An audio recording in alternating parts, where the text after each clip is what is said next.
We often underestimate how negative language impacts people. Research has shown that negative language is ineffective. So what's the reason? Communication worded negatively is much harder to understand. Let's think of when we were children. If our parents told us, "Don't play on the road," where would they find us? Right, we'd be on the road. If we were told, "Don't argue," what would we do? Yes, we'd be preparing for an argument. The fact is, people seem to do the opposite of an intent expressed negatively. And there's a scientific reason for this. Humans can't process the word "don't" effectively. In fact, we struggle with any expression of negativity, so words like don't, can't, won't, or just no are confusing to process.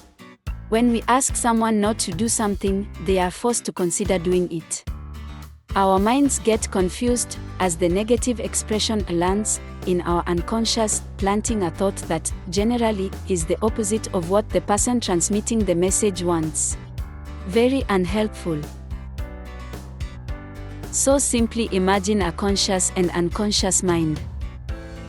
Our unconscious mind is less picky than the conscious and picks up intended or unintended suggestions or commands through the way we frame our conversation.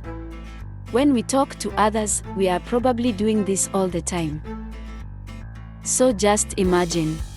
If we become conscious of this, we can choose to upgrade our unintended negative expressions into fully positive ones, and, in doing so, transform our influence when speaking with others.